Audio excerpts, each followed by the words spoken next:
Hey guys, I'm Fancy, And I'm Colleen. and this is Murder by Design. And with the day I've been having, I'm not even going to try and play our fancy intro. Anyway, guys, welcome back to our followers to another episode of our Crime of the Month. This week, we are wrapping up our Chicago Mob and FBI agent Elaine Smith series. It's going to be a fascinating night because not only are we keying you in on how Elaine and Ken Ito took down the Chicago Mob of the 80s, known as the Outfit, but we're also going to be talking about our bonus content of the interview we did with Elaine. And I should have that out tonight, but it might possibly take a long time for it to upload. I never know how YouTube's going to be, but I'm going to try and upload it right after this thing. So hopefully it'll be out by the end of the night, guys. But it's going to be a really interesting night. It's a great episode. Yeah. All right. So if you guys remember what we've talked about, so Elaine Smith, former FBI agent, and Ken Ito, who was a big part of the Chicago mob in the 80s. I think we left off with you last week talking about how actual much money they were making a week, in the hundreds and hundreds of thousands of dollars a week. Oof, that was a lot. You go ahead. No, it's okay. It's fine. But basically, last week we left off with Ken and Elaine just kind of hitting each other in the night. You know, they kind of bumped into each other. And tonight we're going to take you a little further into that. So basically, you know, Elaine had been working all of those Title III cases, you know, where she was just sitting listening to hours and hours and hours of random people talk on wires. But she convinces her supervisors to take her off of those cases. And the very first case she gets assigned is the Ken Ito case. And, you know, we had talked about how the team had been working the Ken Ito case since 1959. We're now in the 80s, and they had made absolutely no progress whatsoever. So Ito was seen by other agents as kind of a non-player, but Elaine uncovered that he was a major earner for the outfit, and she hit on his gambling earnings. And when she began to focus on him, his boss, Vincent Solano, became a little nervous. Right. So if you guys remember, Ken Ito was really big in the gambling side of the outfit, making tons of money off of it. And so Elaine focused on the finances of the mob, and that's how she was able to take them down. So obviously Ken's bringing in all the moolah, so Elaine was able to find him. So on February 10th of 1983, just a few weeks before his scheduled gambling indictment, Ito was called for a dinner meeting with Solano. Solano was afraid Ito was going to turn state's evidence on them. So Ito, sensing that there was going to be big trouble, he put on his best suit, headed out for dinner. Ito did not fully expect to survive that night. Honestly, who would, especially knowing the mob in those days? Mm-hmm. And he was in no way preparing to talk to the FBI because he had pled guilty earlier in the day. Right. So he wasn't even thinking about turning state's evidence. He was going to clam up like most of them do and do his time and you know try and get back to the organization. But his superiors were a little worried because you know he wasn't like a made man or part of the family. You know, he was an outsider really, and I mean they did a good job of bringing in outsiders and including them, but you know they weren't very trusting of them. And so he sat in a parked car, and two hitmen, Jasper Campis and John Gattuso, I think is how you say those names, shot Ito in the head 3 times, but they only grazed him. And so, yeah, I don't know. Guess bad shots? I don't know. Ito regained consciousness and was able to drag himself into a nearby pharmacy and dialed 911. And the 911 recording was eventually played on the nightly news. And the failed attempt on Ito's life was blamed on an insufficient amount of gunpowder in the bullet cartridge. So the two gunmen had hand-loaded their own ammunition to reduce their chances of being traced to Ito's murder. And I guess they didn't do a very good job of it. That's so crazy that, I mean, like, smart. Because then there's, you know, it can't be linked back to you. At the same time, you're dumb because you had to shoot 3 times and you still didn't kill him. Yeah. Like, I just, that's so dumb to me that you just didn't fill it. Like, might as Yeah. well just grab a real bullet and file off, the serial markings. Like, do something, not fill your own bullet and fail. You failed. Wow, failed. But I mean, we can't say that we're dealing with the most highly intelligent people, or they Right. wouldn't be in crime in the first place. So Right. And they're just hitmen, so they're the lower. they're the lower of the low. Yeah, exactly. So but anyway, and this is going to be a short episode tonight, guys. But we have the Elaine Interview. Smith interview coming up as soon as I finish this. So as soon as Colleen and I sign off, I'll be trying to get that uploaded. Anyway, I would have got it uploaded earlier today, but that did not align in the cards for me. So an ambulance was finally sent to pick up Ito. He asked to speak with Agent Smith, and he refused to speak with anyone else. He actually remembered her from the bust. So, and she even told us that like he remembered her name, and he was very kind to her, and decided he was going to cooperate. So she had been the one who raided his gambling outfit and had gotten him before the judge on those gambling charges, and he agrees that after the failed attempt on his life to cooperate, and at the time was the first time he had even thought about cooperating. So Again, Elaine was idiots. yeah, no, totally. I mean, they jumped the gun for damn sure. I mean, that is, Right. literally they Do the jumped dinner the gun. first. Like, do the Right. dinner first. See what his attitude is. Is he going to talk or is he not? Is he seem like he's legit?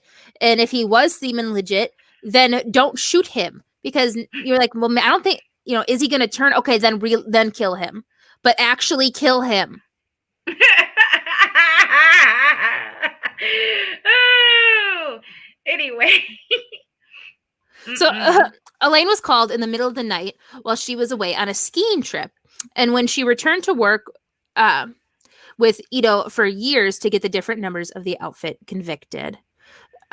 So he was put into the witness protection program. And because of their work, Elaine and Ito took down 15 outfit mobsters and their associates, including the corrupt police officers.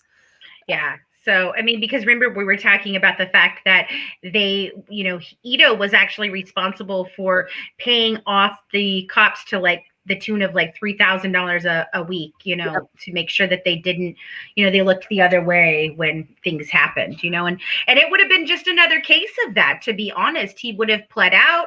It wouldn't have been a very long jail time, and they all would have gone on to work. But instead, I mean, like I said, they jumped the gun, and they kind of did themselves in, So on July 14th, 1983, about 5 months after the unsuccessful hit, the bodies of Ito's would-be killers were found in the trunk of a car in suburban Naperville, Illinois, and they had been strangled. So the FBI stated after the failed murder attempt that they went to the two assailants and offered to place them in the witness protection program if they were going to testify, but they said they were fine and they were in no danger.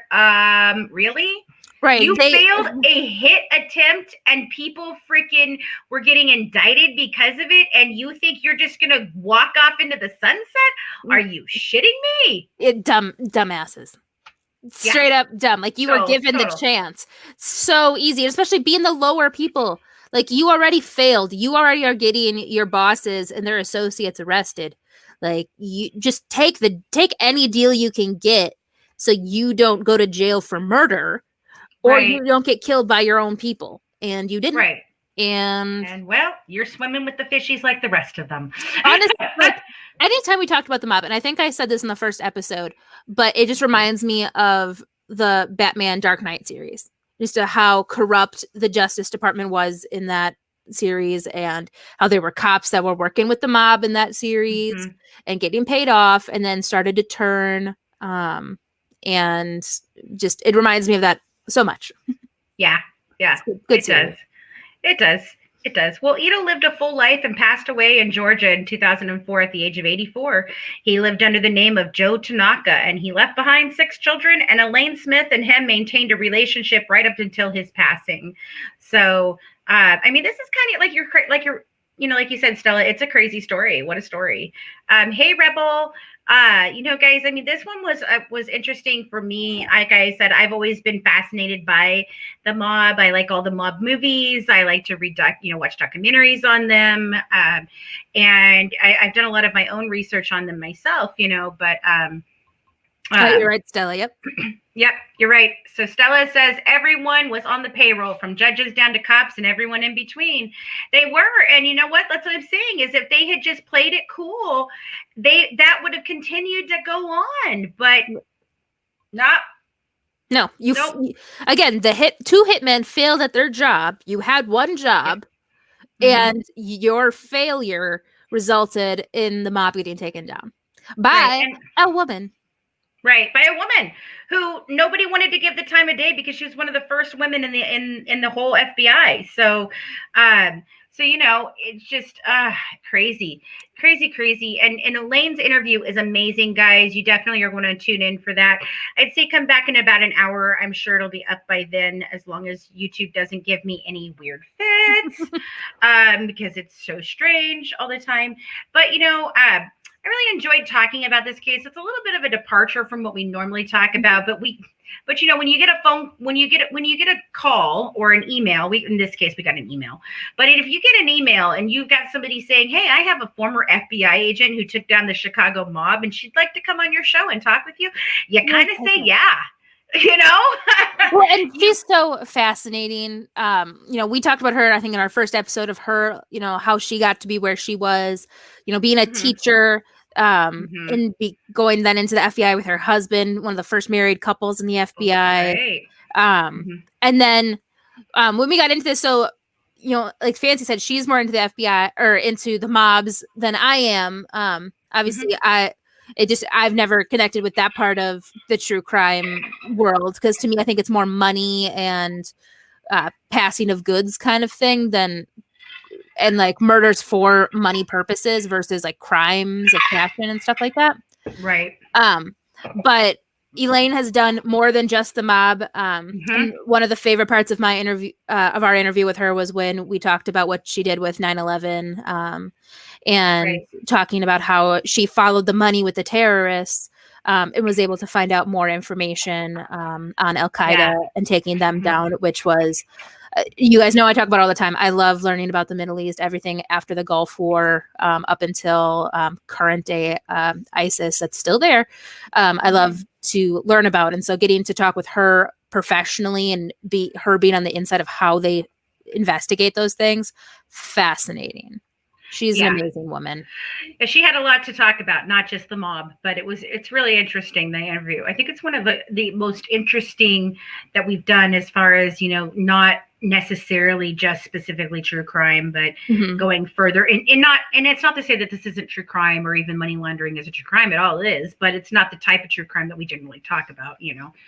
We're talking usually about, serial killers and a specific case. And we've been getting to talk to a lot more like professionals who work specific cases. So like we just talked with Ann Bremner. So you guys will be getting that interview shortly. And we talked about specifically the Susan Cox Powell case. We also talked about a little bit about Rebecca Zahau, Gabriel Fernandez, because she actually did things with those cases. And so Elaine obviously worked directly with Ken Ito, but getting to talk to these people who are wise and in their field and are so well versed in what they talk about, to give more knowledge than just a case. She talks about the FBI and getting recruited and training, and what she dealt with being a woman in the FBI. So she gives a lot of that. Right. Giuliani did bring them down with a RICO Act. Exactly. And I think this is kind of what they ended up with here too, because they worked for years and years just bringing down people all over the country. So it wasn't just I can't think of the word right now. I'm sorry, my brain is blanking on me. It wasn't just solely to, Chicago. They worked on a lot of different things across the nation. So, but anyway, so you want to tell them what we're going to be coming up with next month, Colleen? So we're going to be diving into the case of Jeffrey Dahmer. So obviously this is a case that happens literally in my backyard. I used to attend the college that was just up or down the street from where his apartment building was. I've actually had family who knew him and his family. And so obviously Jeffrey Dahmer is going to be a big topic. Currently, unfortunately, COVID is out of control in my state, so I don't know if I'll be getting down to the downtown area soon. But when I do, I will take you guys live to see where his apartment building used to be and the candy factory that still exists, where he kept a head in his locker. Wow. Like they tore down his apartment building, but they did not shut down this candy factory. It's still there. Oh my goodness. Wow. And he kept the head in his locker. My goodness. And don't forget, we are finishing up our season finale. I know we've been saying this. I know that we had it almost all done of the season finale of The Good Wives Guide to True Crime. But at the end of the month, we'll be releasing 2 new podcasts. So be on the lookout for those. One being about missing persons and one being a little less true crime and creepy. So you guys want to check those out as we, kind of head into our creepy Halloween month of October, which is my favorite month of the year, by the way. The temperature is beautiful here in Wisconsin. It is 55, 60, which is my favorite. Yes, exactly. We want Colleen to be safe. Exactly. So, alrighty, guys. Well, thanks for tuning in tonight and dishing true crime with The Good Wives and Murder by Design. Don't forget to join our Patreon member club to get exclusive mini episodes, inside documents and pictures from the case, live YouTube discussions, our exclusive discussion group on Facebook, and get some amazing Good Wives merch. And follow us on Twitter and Instagram at True Crime Wives. And for more inside information, check out our podcast, The Good Wives Guide to True Crime, on any of your favorite podcast players. Have a good one from The Good Wives, serving up true crime, one dish at a time. Bye, guys. Bye-bye.